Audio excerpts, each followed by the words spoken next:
Here we go. All right, wonderful.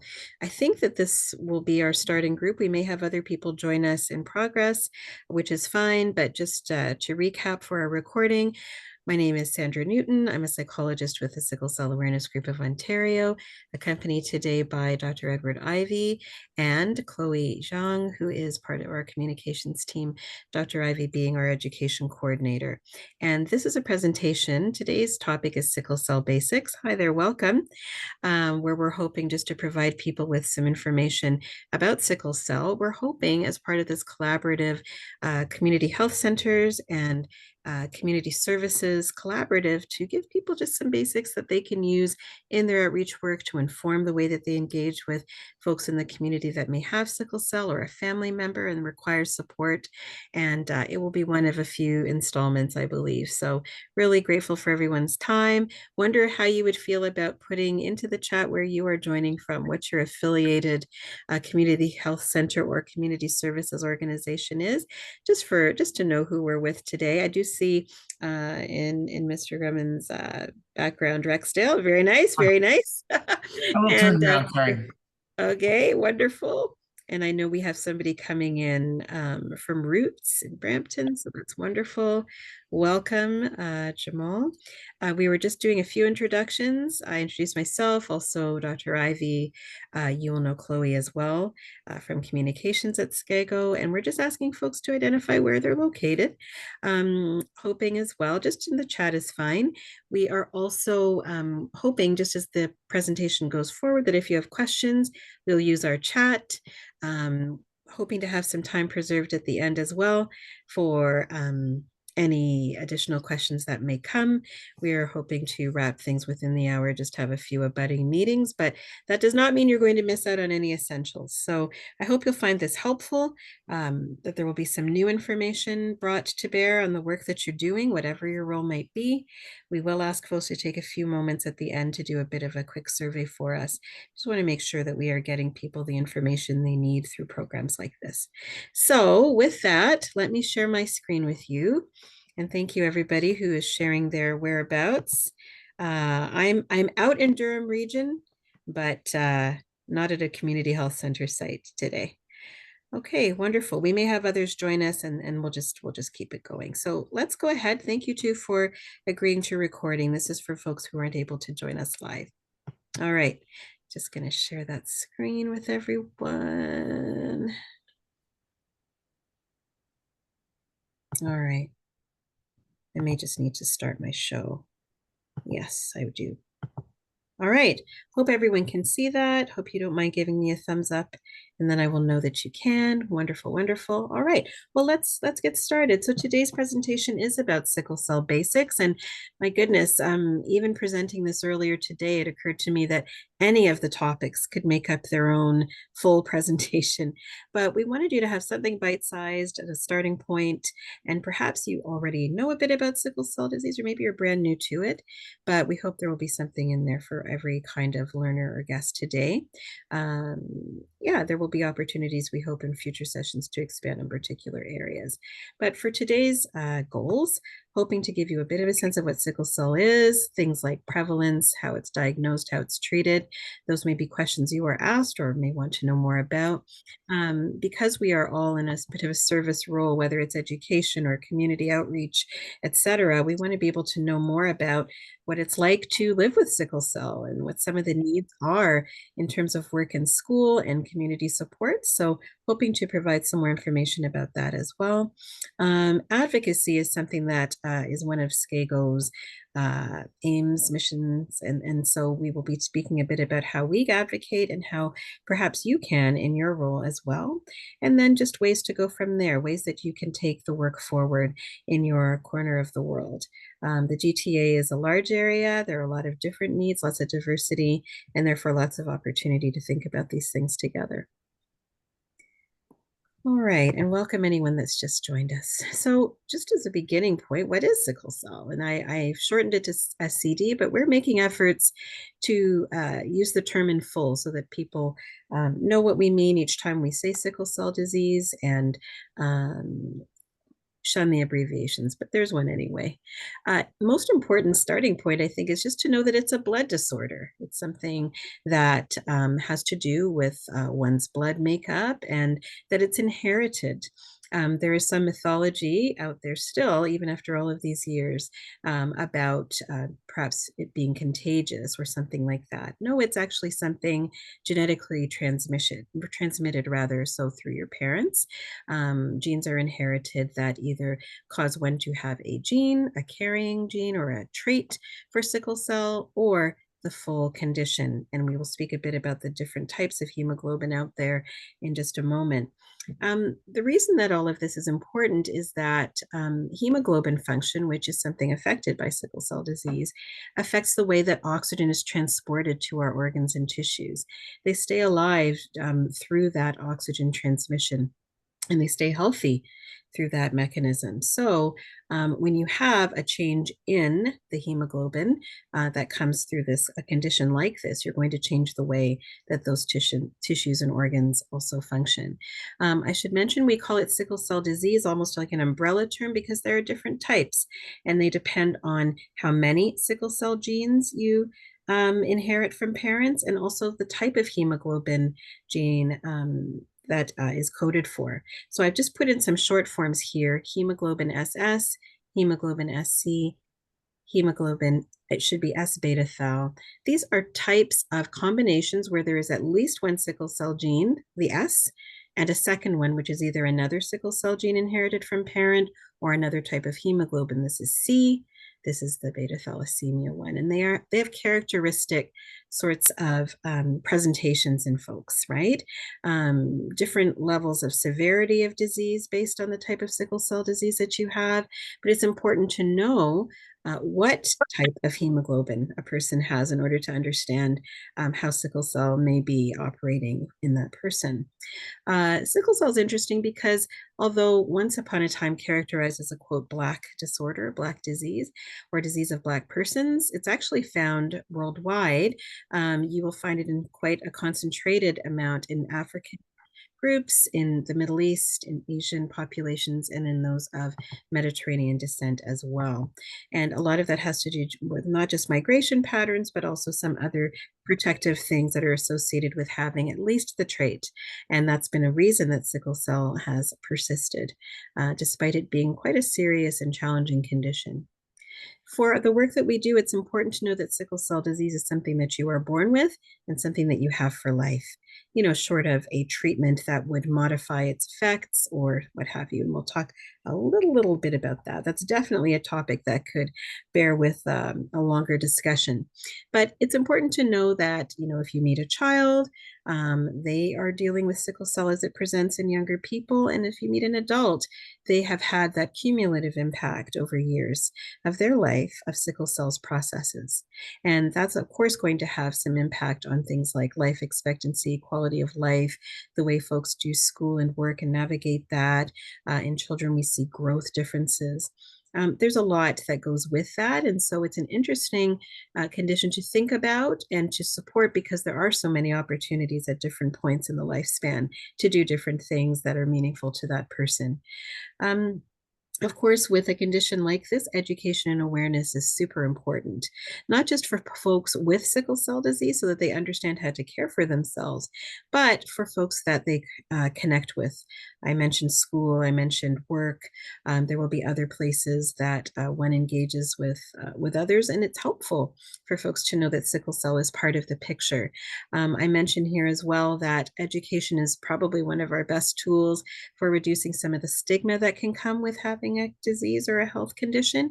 There is discrimination that's associated with that, not just because it's a difference, but it tends to travel along some ethnic and ethnocultural dimensions, as you see above, and therefore what those folks experience already. There's a compounded effect of having a health condition as well that people may not understand very well. And one of the things that we're hoping awareness raising does is helps people with sickle cell disease access timely and appropriate care for them. And you'll hear me mention a few times some work by Ontario Health in collaboration with Sickle and others across the province to make sure that we have some good treatment guidelines to help clinicians that do encounter folks in the emergency room as inpatients and as outpatient care are giving that appropriate care. And now we need to make sure that those great recommendations are implemented. Just a diagram that I hope is helpful to folks, even if it's a little blurry on your end. The important thing to know perhaps is this is a snapshot taken from 2015 and reported in 2017. There are other versions of this as time goes by, but generally shows you that the darker the area, the more newborns with sickle cell disease were reported. So you'll see that there is a concentration around Equatorial Africa. This is India. We've got parts of South America. We do have folks in North America as well, of course. This may have shifted as things do over time, in part because of migration patterns, right? We know that people are moving to our areas of the GTA in large numbers from these parts of the world. And if they do have sickle cell disease or even the gene for it, and have offspring, there is going to be that possibility. So some of the coloring that you see here is about migration. Other parts are because we know that folks carrying the sickle cell gene receive some protection against severity, I should say, of malarial infection. Malaria is oh goodness, my words are failing me. Malaria is transmitted it's an infectious disease transmitted through mosquitoes, and they it can actually be quite deadly in some areas.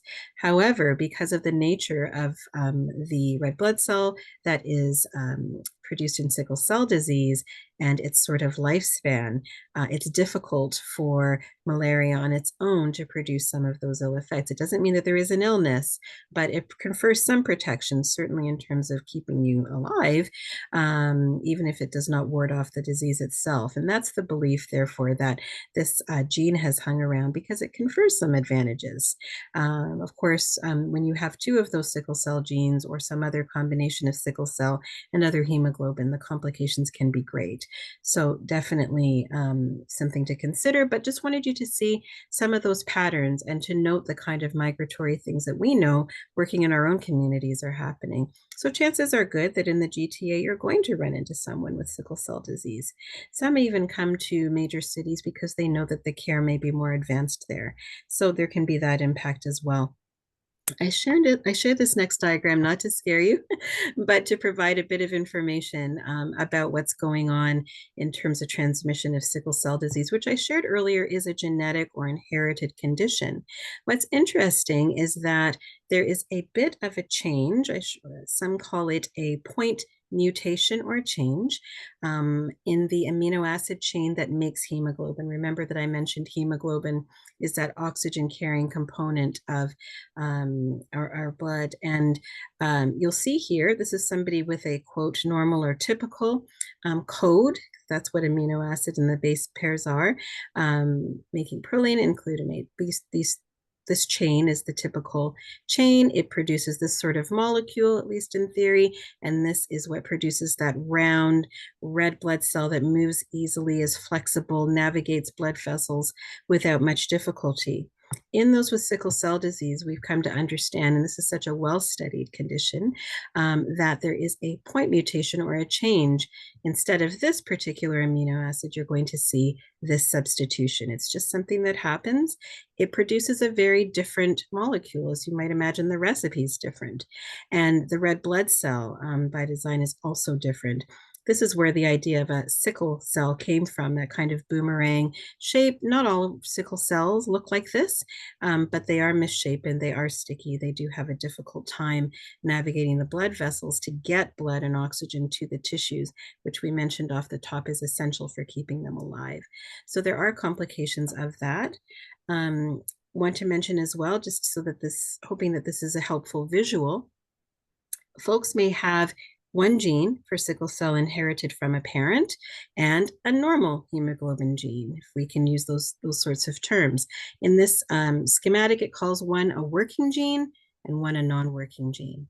Okay, so here we've got a parent who has a working gene and the non-working or sickle cell gene, and likewise another parent with a working gene and one non-working gene. These are both considered carriers of the sickle cell disease trait, which means it's not the full condition, it is a gene. Now, should they reproduce, each birth will carry a risk of sickle cell, as they will say. 1 in 4 of all chances of each birth is that the child is not a carrier. They've actually inherited the working genes from each parent in that case. 1 in 4 is that a child is actually someone with sickle cell because they've inherited that non-working gene or sickle cell gene, right? But there's a 50% chance, or 2 in 4, that the child themselves is also a carrier of sickle cell disease. And this is per birth. This is a risk we know when we're aware of the status of both parents. Of course, if a parent has sickle cell disease themselves, in other words, 2 of those genes, this distribution looks very different. But it's important just to know, in other words, what a parent has as a sort of a hemoglobin picture in order to know what risk is for each child and per birth. So really helpful then to make sure we're encouraging folks to know their status and helping them figure out how to get that information. So it turns out it's through a blood test and not by, visible signs or something you can just tell by looking. It's absolutely something confirmed by blood test. Just a bit more of a visual here. There's some wonderful graphics around that show us what a regular or normal red blood cell looks like versus one that is created through sickle hemoglobin in the sickling process. And as you can imagine, in a person with sickle cell disease, there's a mixture and they travel differently through the vessels. It's important to know that sickle cell disease don't have the same lifespan as their normal counterparts, and that produces a state of anemia that is not about iron deficiency, but more like a lack of the number of red blood cells that you would normally have. So that's something that folks are contending with. When these cells are sticky and clog vessels, especially in the brain or in any of the organs of the body, that can result in some serious complications, certainly stroke if that is an occlusion or blockage that occurs in the brain, organ damage, changing the way organs work. It can happen in the lung. I would say the hallmark, though, of sickle cell disease is pain, and that's reported across the board by individuals living with this condition, and that is a lot to do with those blockages of vessels and oxygen in blood not getting to tissues, and therefore they start to die or they're damaged. And so pain is the sign of sickle cell activity, and it requires adequate addressing in order to mitigate the symptoms. I mentioned earlier that a hemoglobin blood test called electrophoresis has been the long standard. We are hoping, as has been done with success in some other countries around the world, to be able to have a more mobile device that can do this sort of testing. But it's really only confirmed through blood testing, and it's a way of telling whether we have both sickle cell or other types of hemoglobin already mentioned, and there are others I haven't even listed. So we know exactly what a parent or prospective parent or individual living with the condition has as their what we call genotype. Always exciting to share that newborns in Ontario for some time now have been screened automatically for sickle cell at birth, as they are for several other inherited conditions. And that helps with, as you imagine, early diagnosis, early treatment, and the rest. Good outcomes are associated with that. So that is a good news story for sure. I've mentioned a bit about some of the complications of sickle cell, but I just wanted to list them here as well for you to see. Pain, absolutely the thing that is reported with greatest frequency, but because sickle cell is doing its work over time, and it really, as they say, never takes a rest, never takes a day off, there can be cumulative, meaning over time, combined effects of sickling and that whole process on the organs. Acute chest syndrome is a complication of sickle cell disease where there are what we call infarcts in the lung. You can have bone and joint pain. There are types of sickle cell disease where that's actually characteristic of the type of sickle cell genotype or subtype. Stroke has been mentioned, and with that, you might imagine the cognitive and physical challenges that will come when parts of the brain are damaged through a stroke process. Treatments are an area of promise. Some are not so much curative, but they do help with reduction of symptoms of pain and so on. Some people will take medications chronically to try to keep the relative level of sickle cell hemoglobin in check. Others may receive transfusion, and that's not done, with frequency for all because it carries its own complications to try to again lower that proportion that is sickle cell and not sickle cell hemoglobin in the blood.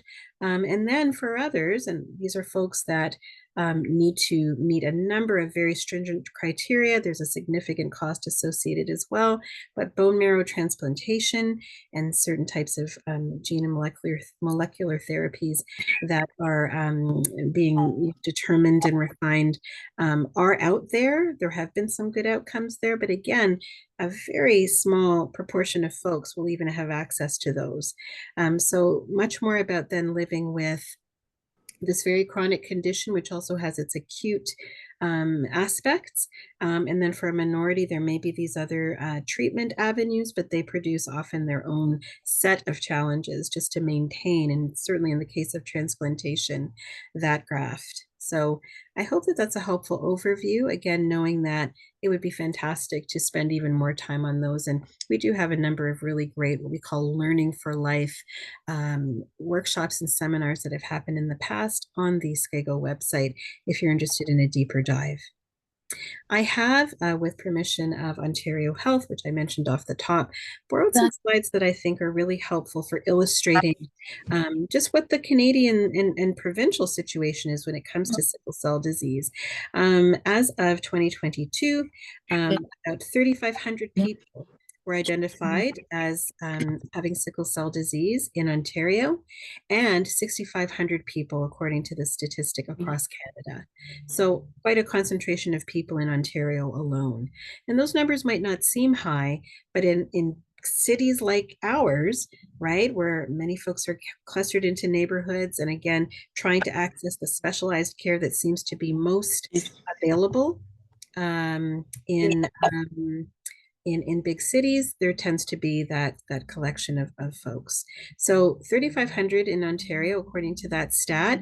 As I mentioned when I showed you that map, that sort of world map, that projection, these are numbers that have increased in large part due to immigration, right? And there's also the impact of new births in Canada from parents who carry the trait. So there are a number of ways that numbers will grow, okay? We also want to mention something very important, which is the intersections. Based on the areas of the world that I shared with you, many of those folks will be racialized individuals, right? This stat refers to those who identify as Black and also have sickle cell disease, which would be the lion's share. And as Black persons, experiencing racism and anti-Black racism due to institutional factors, we are growing to understand more and more. You can imagine that there's that double impact of also having sickle cell disease, especially when we're trying to think about accessing care in a healthcare system, which, still has a way to go in terms of understanding what timely treatment looks like and responding to sickle cell, those with sickle cell disease in a way that respects their knowledge of self and their care needs, and provides them with what they need to alleviate suffering. So organizations like Sickle are super important, as is the work that you are all doing around the GTA to advocate for folks who have difficulty when they're coming into healthcare situations where what they're dealing with is not understood, or that impact of anti-Black racism, which is, part of our systems, education, health, what have you, not getting needs met in an appropriate way. This is where an additional voice is needed and helpful. Again, just wanting to understand more about the folks with sickle cell that you may encounter out there in the community, that social and economic conditions and things like social stigma, access to education, employment, income, and housing that is not where it could be, are other stressors that are brought to bear on people living with sickle cell. And in the survey quoted, which was over a 10-year period, quite a significant number, 40% of persons with sickle cell disease were living in neighborhoods with lowest income. You can see then that a number of things are coming together. I mentioned the intersections. We don't just have disease status, we've got economic conditions, neighborhood health, neighborhood safety, all kinds of economic pieces. So when you're thinking about folks with sickle cell disease, super helpful to think not just about the health condition and how it's manifesting for that person, but the number of other pieces and challenges that they may be navigating day to day, where we can be of help. This is a caregiver survey, and I think it's super important in the work we're doing not to only look at patients or individuals with sickle cell, but look at their families, right? This was a caregiver study, and this was presented in 2022. More than half of caregivers, it says, these are people perhaps with sickle cell themselves, but definitely folks that are looking after someone with sickle cell, are reporting an impact on really quality of life for themselves, work or school, earning potential, mental health, overall well-being, all affected. And you can see the distribution. These are actually quite similar, but more than half of those asked were saying, yes, there is an impact. For mental health, you might imagine just the stress of a loved one's disease course over time, starting as a child and then as a partner, spouse, parent, overall well-being for themselves, really focusing on the well-being of their family member, maybe not having that time for self-care that would be important just to keep their own resiliencies up, earning potential, perhaps being home, providing care at home, not being able, or having work interrupted by needing to be available to care for their loved one. And then here they're just speaking about longer term health prospects. And this is an interesting piece to think about, so that when we look at sickle cell support, we're thinking community, we're thinking family, we're going beyond the individual. So I share that for your consideration. A bit about SCAGO then. Education and advocacy are absolutely things that we do day in and day out. They are really about the mission of the organization. We do our work in a number of settings. I mentioned education off the top, and this is where certainly in schools and post-secondary institutions, we're able to, through our materials, through coming out and doing chats, through all manner of outreach, raise awareness of those supporting people with sickle cell disease about the impact of their health condition on their ability to study, learn, work, carry out those duties.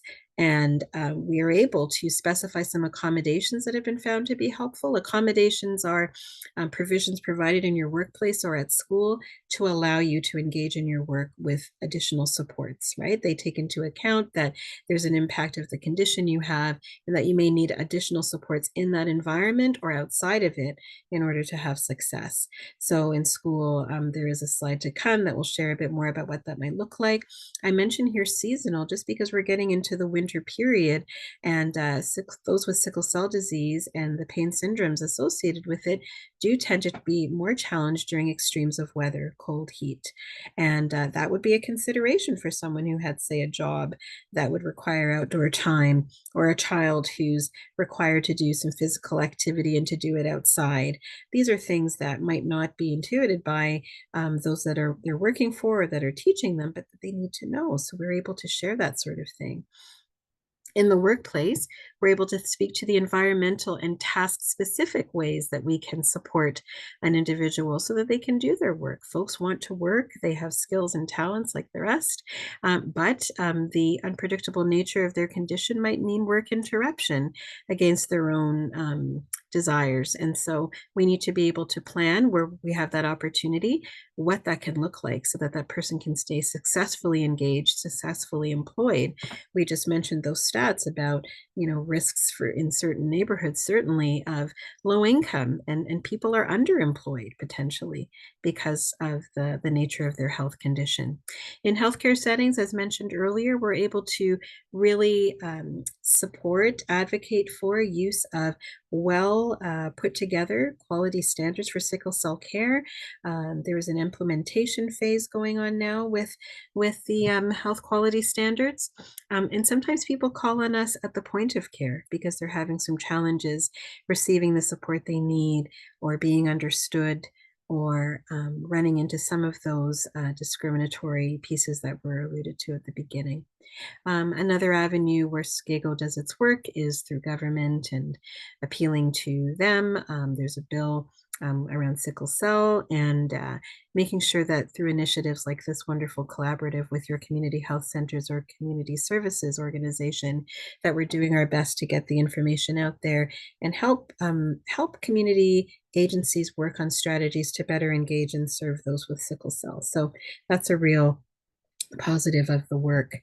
I mentioned some accommodations for school. Again, thinking about little ones, thinking about those in junior, elementary, high school, before post-secondary and beyond. Life interruption is a real fact of living with sickle cell disease. There can be bouts of pain that are unexpected and cause a child to miss school. The absenteeism not just contributing to lost learning opportunities, but interruption of social connections. And you know how important those are for young people. Just self-esteem, self-image as a child that's different, bearing stigma of having an illness, learning challenges that may arise through the cumulative processes of sickle cell disease. I mentioned that wherever the blood goes, sickle cell goes. So there are some children that have had strokes or have had some changes due to sickle cell processes happening in the brain.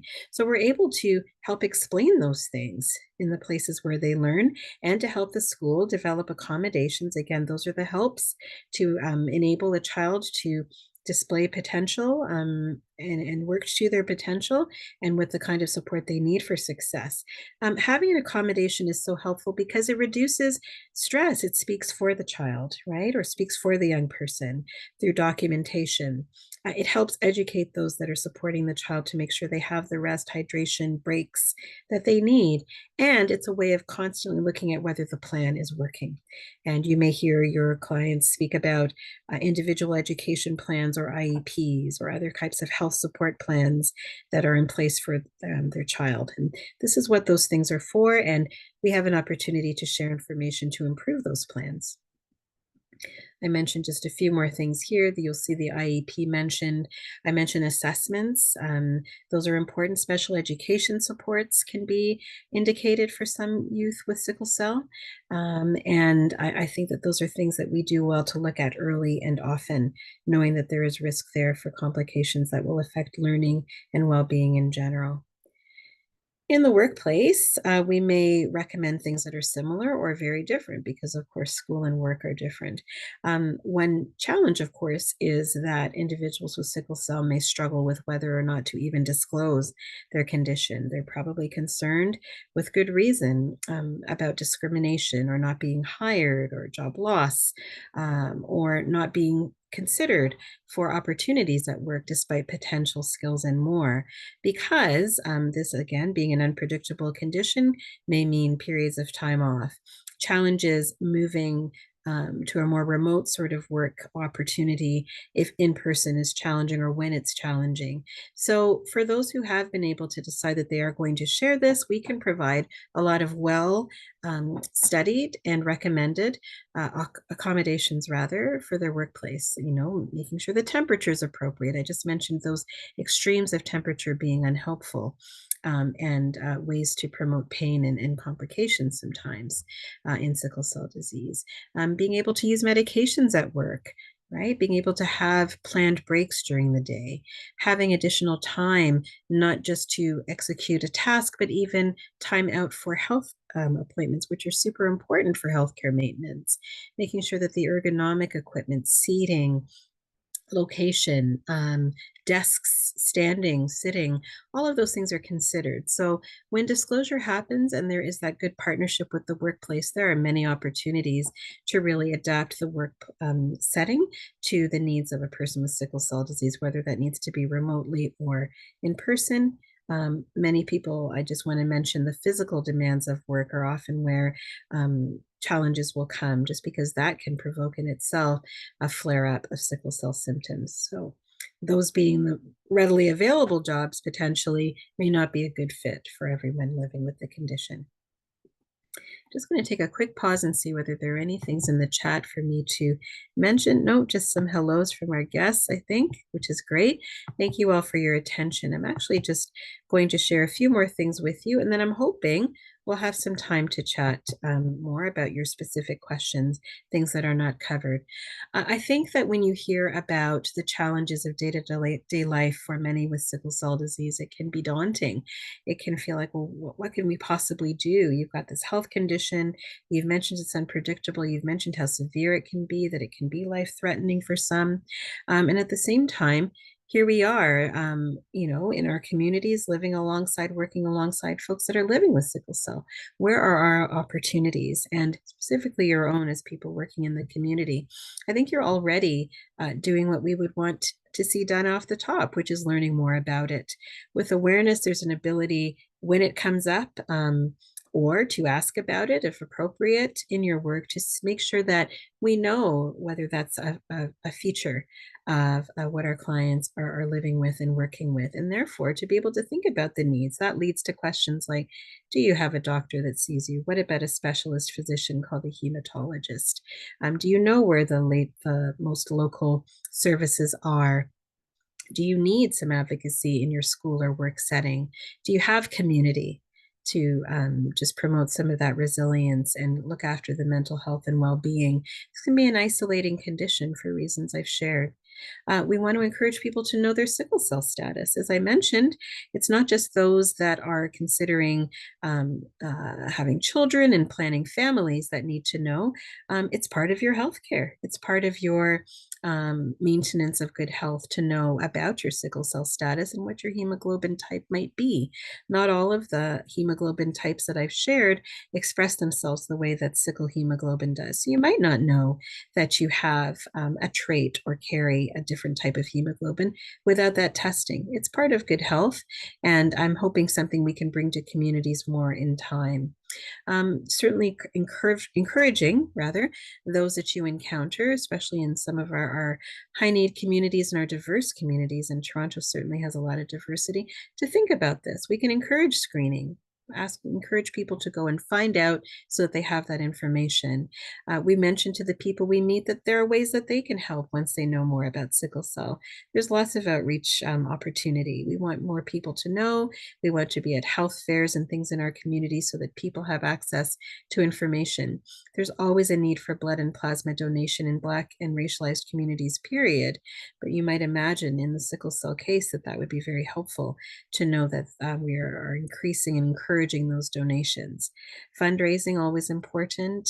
Funding and accessing financial supports is a real concern for those that may be underemployed or have work interruption. Organizations that you fundraise for, like a SCAGO or others, may be looking at research funds or ways to provide some emergency funding for folks as we do. We want to encourage people to participate in research because that's actually what has led to us understanding what works best and is most supportive for those in the community. And of course, thinking about the family around that individual with sickle cell, sometimes that support can just look like asking about it.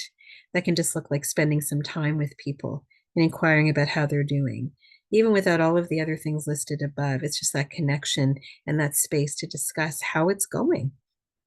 And for those that need help connecting to medical or other supports, including the psychosocial ones, social work, psychologists, counselors, we want to be able to know the needs are out there and get people to those supports as soon as we can. So, with that, again, thanking you for your attention. I just want to summarize some main areas. We covered quite a bit in record time. And as I said, any of those areas could have had a deeper dive on their own. But for now, really just a reminder that sickle cell disease is an inherited blood disorder, prevalent, meaning occurring at pretty high rates in our communities of the GTA. So you're likely to encounter an individual at least with the trait or gene, and perhaps someone with sickle cell disease as well, thinking about this being a very urban area and an attractive area as well for immigration. Folks with sickle cell disease live with a number of significant health challenges, and those can include pain, acute and chronic complications, things that are always happening and affecting their day-to-day functioning. So good to keep that in mind. When we're raising awareness and providing education, we're doing a great service. We're linking people to services that they need. We're making sure that that health is maintained. And we are looking and asking about areas where people need more support so that we can try to bridge those gaps. And I wanted to just remind folks about Skago's website, which has got a wonderful repository of previously recorded things, other written materials, really a wonderful one-stop shop for sickle cell disease information with a Canadian and to it an Ontarian end. We serve the province, and there's a lot that we can share about where people can access what they need while living with sickle cell. So I want to thank you on behalf of the team, certainly Dr. Ivy. I mentioned Chloe is with us as well from communications. Wanted to alert you to our website, which is sicklecellanemia.ca, and our social media page at SCAGO SCD, all caps. We also have a general inquiry line, and you're welcome to actually share that with others if you would like. Info at sicklecellanemia.ca, and then that mailbox routes queries to the appropriate team member. So thank you all for your attention. I can stop sharing and just see whether there's anything in the chat. Would love to hear any questions you have in the moments we have remaining. Is there anything that could bear some clarification? Anything particular to your work that you'd really like to seize this opportunity to ask about? Please do. Happy to hear from you. Yes, is that a raised hand, Safia? Yes. Okay, please go ahead. I want to ask you, you said the treatment for the sickle cell disease is a bone marrow transfusion. So the patient, he can live normal life after the operation, after the bone marrow? It is a treatment, and it's not going to be available to everyone because you need someone who's a match on a number of levels to provide even the opportunity to do a test like that, plus very expensive. But great point. After bone marrow transplantation that is successful, there can still be complications because you do have new tissue, right, that you've adopted into your body. The body may struggle with that, and there may be some rejection risks. So lots of medications are taken, right, to make sure that doesn't happen. This is often why we say that transplantation produces a new complication. However, it is not sickle cell disease proper. It is a different condition based on what the donated bone marrow is producing. I can ask Dr. Ivy if he wants to expand, but I do say it changes. It's a new kind of condition. It's not sickle cell as it was before, but cure is relative, is what I would say. Go ahead, Dr. Ivy. Yes, and so as Dr. Newton was just saying, so if you have a bone marrow transplant where you're getting bone marrow from another donor, then there is that risk of what Dr. Newton described as graft versus host disease. That can happen in some occasions, and the amount of severity has many factors for it. There are, though, the new gene editing therapies that have, I think one has been authorized in Canada. As Dr. Newton said, it's very expensive. In that case, they're using your own bone marrow, and they're making changes to the DNA and then giving it back to you.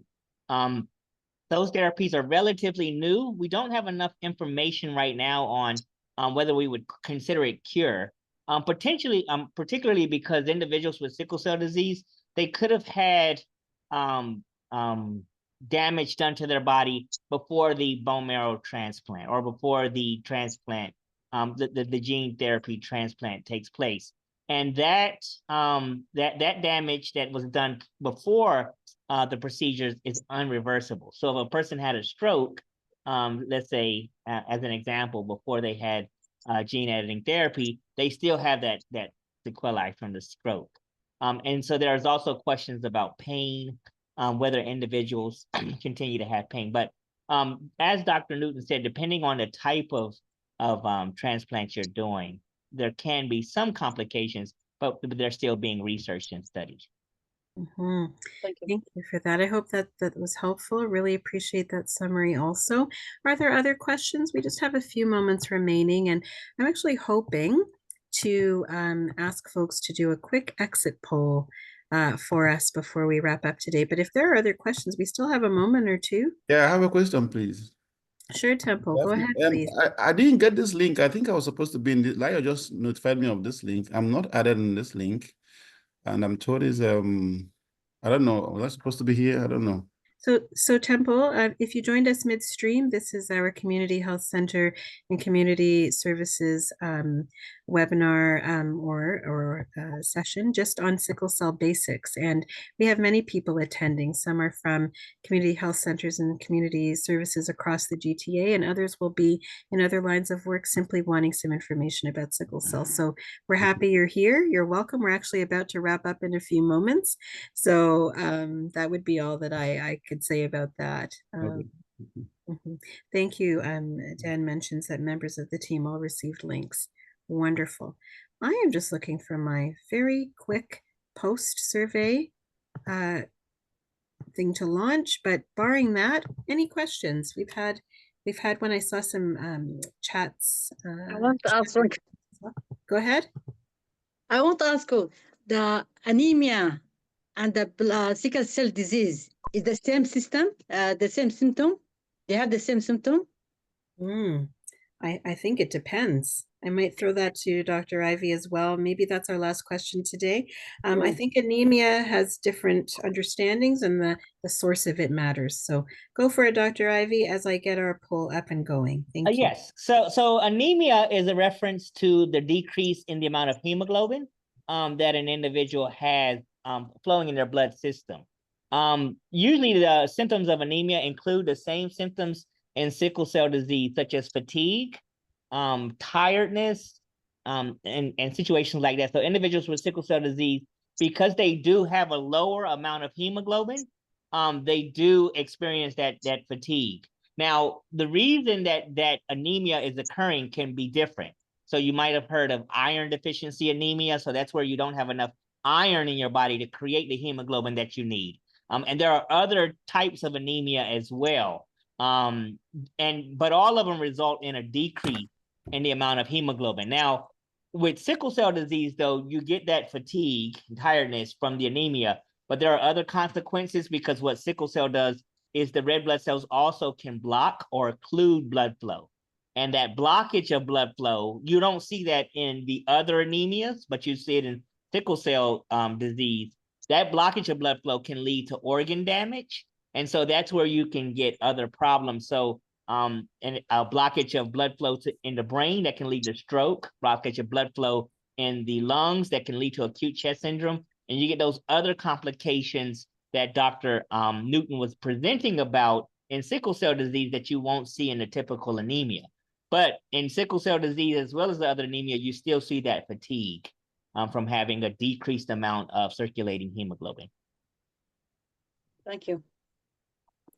Okay, so I'm about to put our poll into the chat for everyone. Kindly. Yeah, and there was a question I'll go ahead and answer that was in the chat. And it says, is it scientifically accurate to interchange sickle cell disease and sickle cell anemia? Now, sickle cell anemia typically refers to an individual that has hemoglobin SS disease. And the S gene is considered more severe than the other types of genes, with the exception of beta thal 0 or beta thal major. Now, with thalassemia major, just to briefly explain that, thalassemia major is where you do not get any production of hemoglobin from that gene. And so a person with sickle cell disease and thalassemia, they will only produce then that hemoglobin S molecule. So they look very similar to an individual with SS. However, SC disease, SE, and there are other types of hemoglobin variants, they would be in the category of sickle cell disease.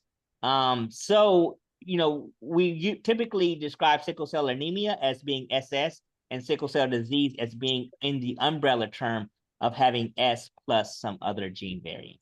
Mhm. That's helpful. Thank you. Thank you. As usual, wonderfully summarized. I want to thank everyone for their time and attention. I hope this is not the last time we'll meet. This was about sickle cell basics, as I mentioned, and there are so many other topics we can provide that we hope will be relevant to the work you're doing in communities. If you have not already done so, please visit the chat, click on that link, and kindly complete this poll for us. It's just going to help us figure out what feels relevant and timely and topical for the work that you're doing in our communities. And if you've already done that and are headed out for your day, thanks again. Thank you for the work you're doing. This doesn't work without you. We are so grateful for the partnership and just the support you provide to folks in their time of need. Thank you so much. If there are no other questions and you've completed the poll, please complete the poll. Please feel free to exit the session with our gratitude. All completed. Thank you very much.